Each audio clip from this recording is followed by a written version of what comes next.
Manusia Kamar, karya Seno Gumira Adjidharma.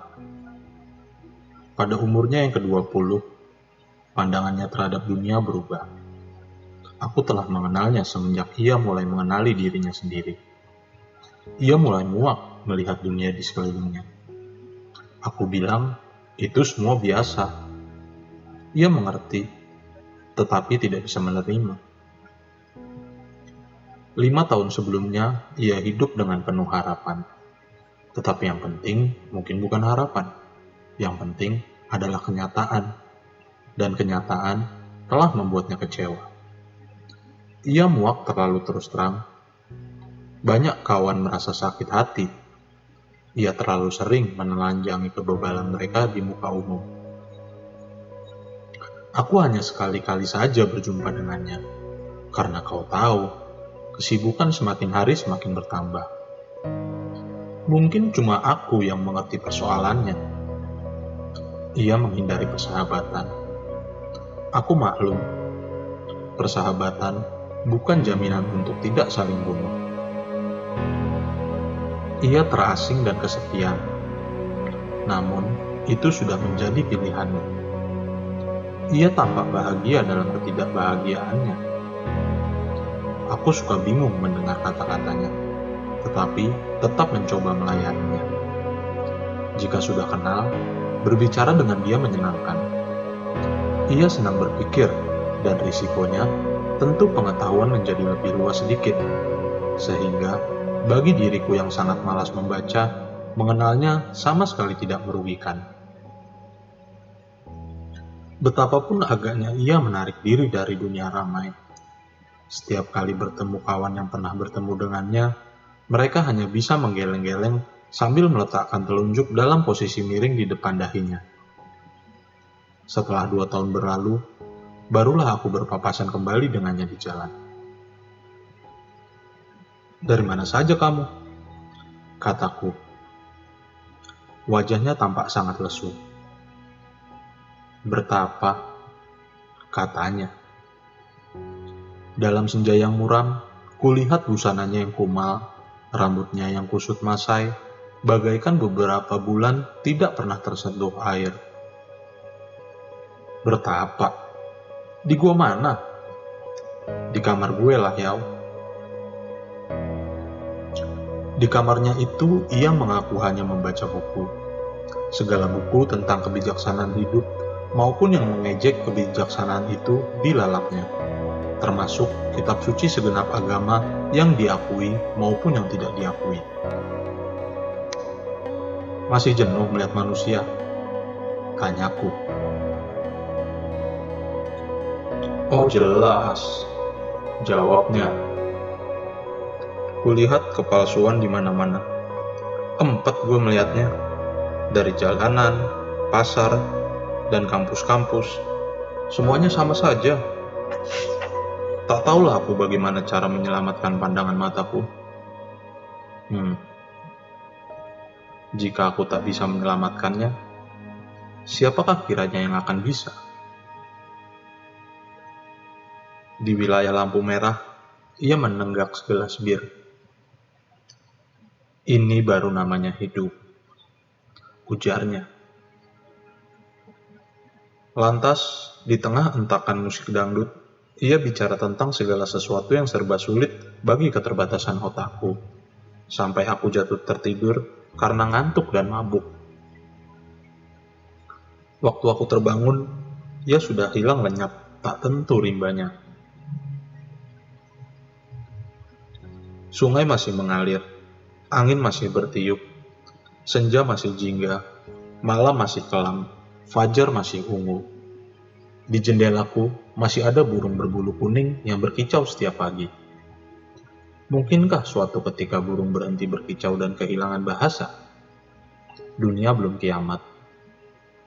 Dirinya tampak sungguh-sungguh seperti akan lenyap di telan bumi, ketika telepon genggamku suatu ketika berbunyi. Kulihat tidak ada angka, dan ketika ku pijit tombol pelacak, hasilnya nihil. Ternyata, suaranya lah yang ada di seberang sana, entah di mana.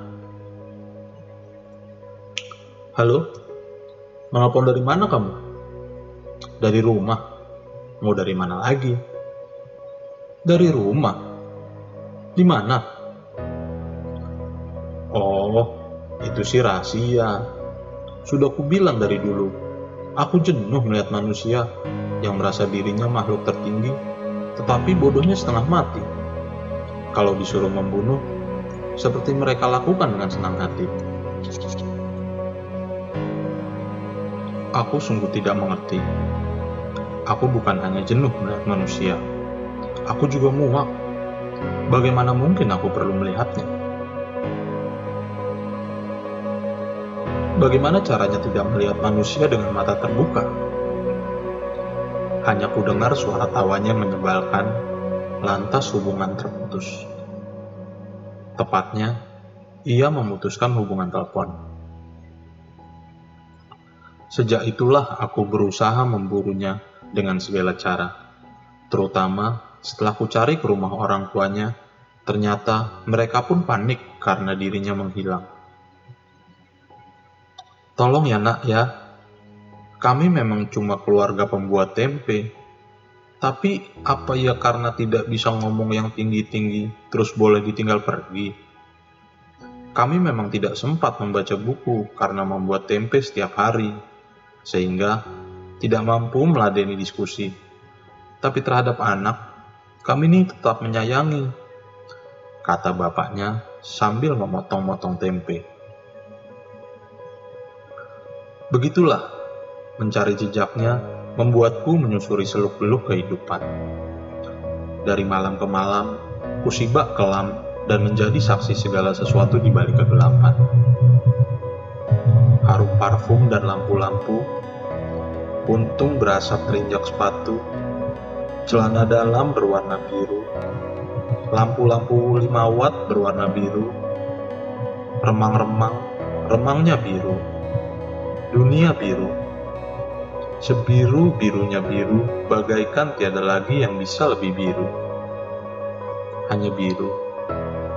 Biru. Siapa dia yang tersenyum di balik biru? Perempuan biru. Rambutnya biru, bibirnya biru, asap rokok mengepul biru. Perempuan itulah yang sepatunya menginjak puntung berasap. Sepatu kulit yang membungkus kaki sampai ke paha. Dari balik rok mininya keluar cahaya biru. Perempuan yang seperti selalu menyulut rokok baru, mengembuskan asapnya kepada setiap orang yang melewatinya. Masuk ke dalam lorong di belakangnya yang bercahaya biru. Banyak sekali orang masuk ke lorong itu. Begitu banyak, bagaikan tiada ada habisnya. Bahkan, seperti tidak akan pernah keluar lagi. Namun semuanya keluar lagi dengan wajah berseri-seri. Kuingat kawanku yang selalu merasa kurang bahagia itu. Di manakah dirimu?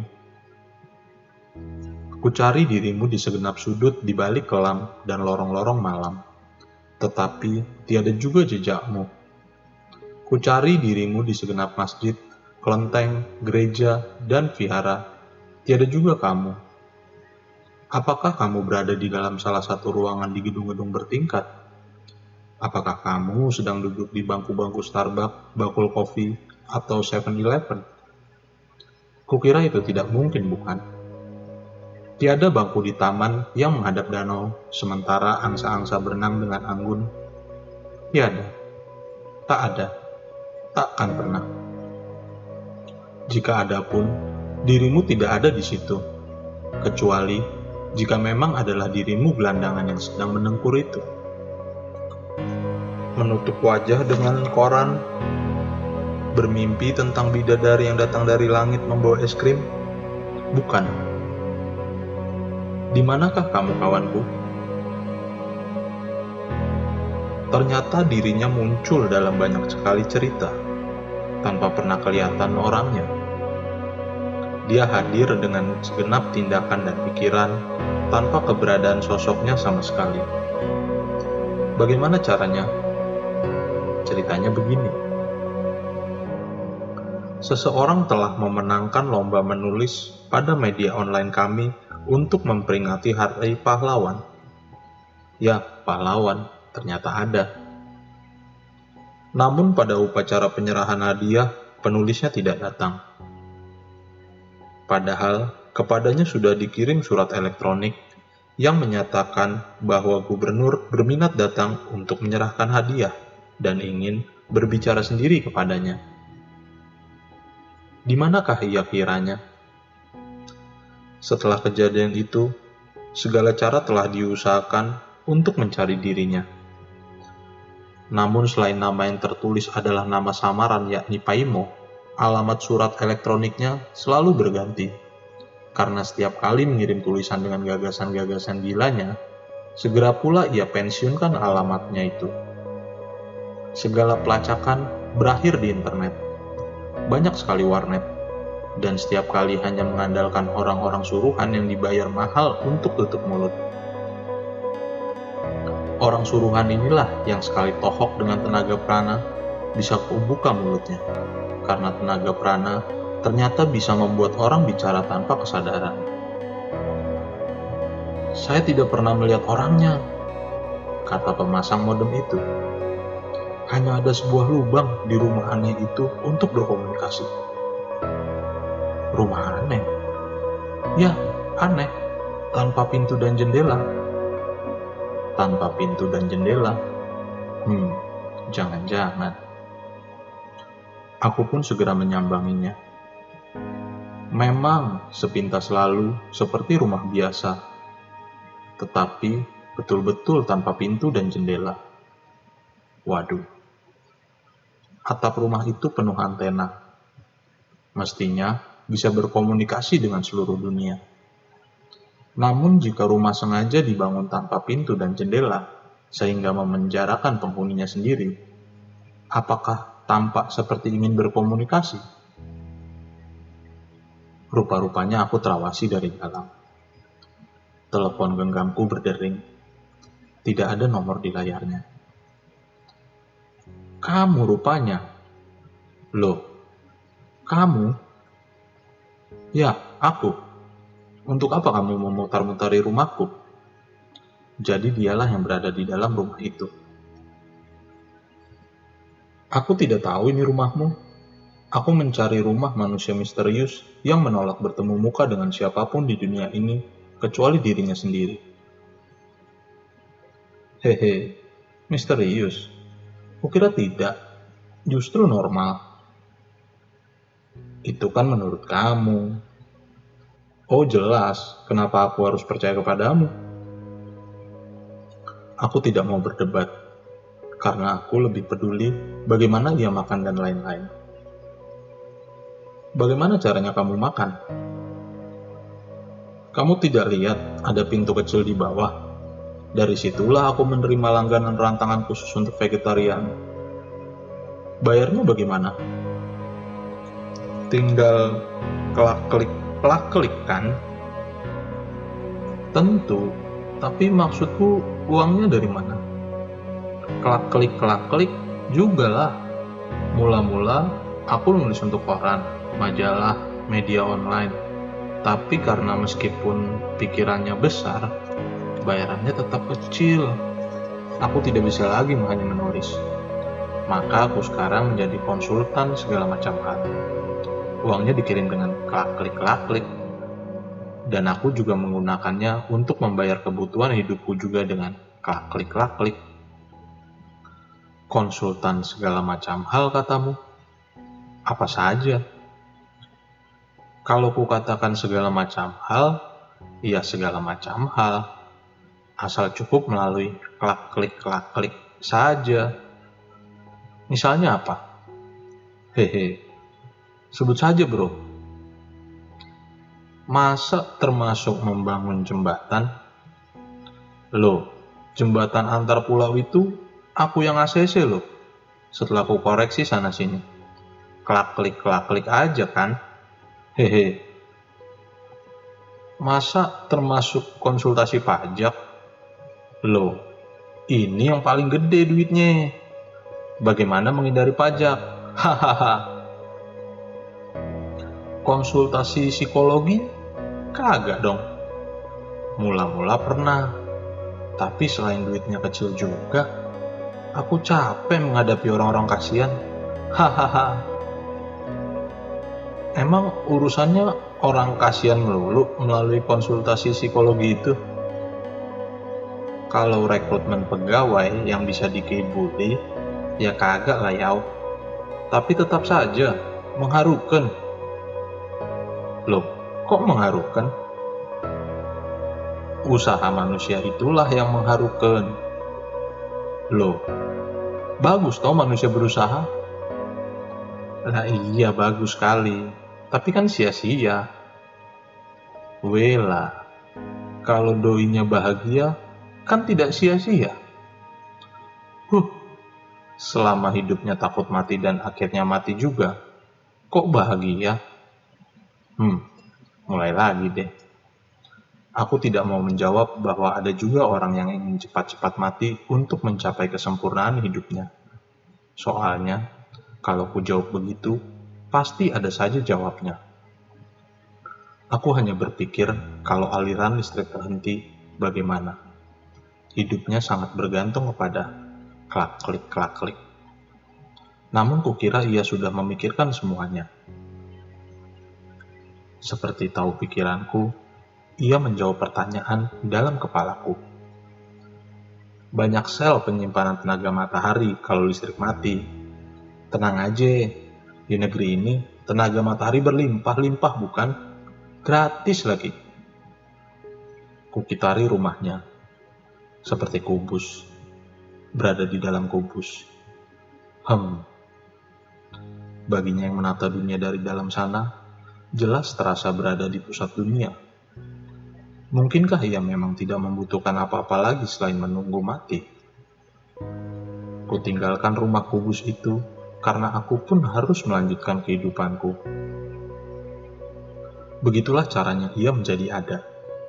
Dari jaringan situsnya, ibarat kata dikuasainya dunia tanpa seorang pun tahu betapa diri pribadinya memang ada. Selembar daun melayang tertiup angin. Berlembar-lembar daun melayang-layang tertiup angin ke langit dan tak jelas kapan dan di mana jatuhnya. Berapa tahunkah sudah kuhabiskan hidupku? Aku tak tahu lagi waktu. Seingatku, tiada pernah lagi dia menelpon atau menghubungi aku dengan cara yang manapun. Lingkungan di sekitar rumah kubusnya sudah berubah. Tetangga di kiri dan kanannya tergusur dan menghilang. Jalan layang berseliweran di atasnya. Rumah kubus itu tampak seperti gadu listrik. Mungkinkah ia masih berada di dalamnya? Bagaimana jika rumah itu harus digusur? Mungkin saja pengacara-pengacara andalan berhasil menetapkan haknya atas rumah itu selama tidak terletak di tengah jalan. Tanah itu miliknya. Rumah itu miliknya. Ia telah mengurus perpajakan dan segala tetek bengeknya melalui sejumlah bunga di bank sejak dulu kala. Ia telah mempersiapkan segalanya. Ia tak mau mengganggu dan tak mau diganggu. Aku juga tidak mau mengganggunya. Entah apa yang dikerjakannya sekarang. Ia sudah tidak terdengar lagi kabarnya. Aku tak tahu bagaimana ia makan. Kabarnya, makanan rantang pun sudah tidak diantar ke pintu kecil di rumah kubus itu. Mungkinkah ia mempersiapkan kuburannya di rumah itu? Tiada seorang pun yang tahu. Aku juga tidak tahu. Mungkin ia sudah mati. Mungkin. Jakarta 1980. Sydney, Canberra, Melbourne. 22-30 September 2013.